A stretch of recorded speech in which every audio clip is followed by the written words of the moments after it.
Bienvenue sur cette vidéo EJA Learning qui va montrer comment mettre en place le protocole SSH pour sécuriser les accès à votre routeur. Donc SSH pour Secure Shell vous permet d'accéder de la même manière qu'en Telnet sur un routeur, mais toutes les communications sont cryptées. Ceci améliore donc la sécurité lorsque vous intervenez sur vos dispositifs Cisco. Me voici donc sur un routeur, je vais passer en mode privilégié, puis en mode de configuration globale pour donner un nom à notre routeur, à l'aide de la commande hostname par exemple, et Gilia.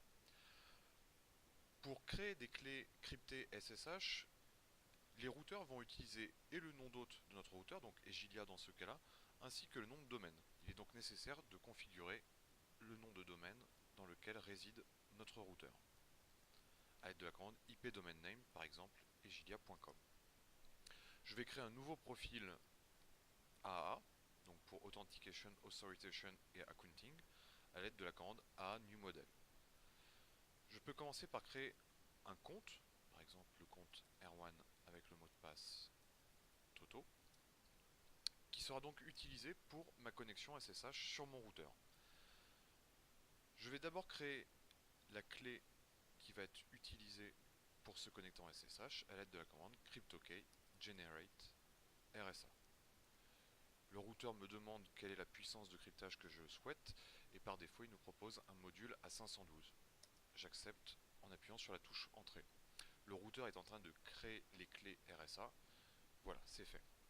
Je vais désormais configurer mon interface Fast Ethernet qui va donc me servir pour me connecter en SSH sur le routeur et je lui donne l'adresse 192.168.11.254 suivi de son masque de sous-réseau et j'active l'interface à l'aide de la commande no shutdown.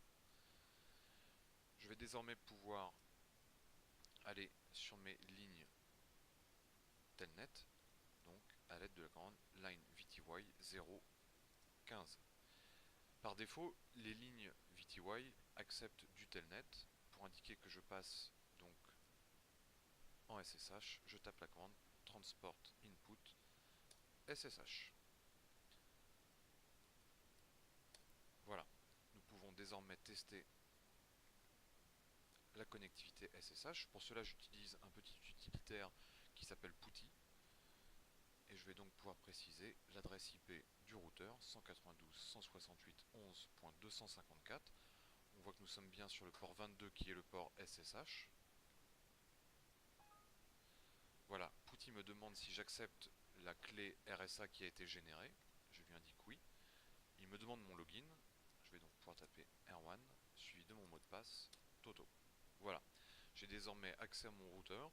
Toutes les communications entre mon PC et mon routeur sont désormais cryptées et sécurisées, ce qui améliore donc très grandement la sécurité au niveau des transferts de données pour tout ce qui est configuration sur les dispositifs Cisco. Voilà, j'espère que cette vidéo vous aura été utile. A très bientôt lors d'une de nos formations sécurité et Gilia.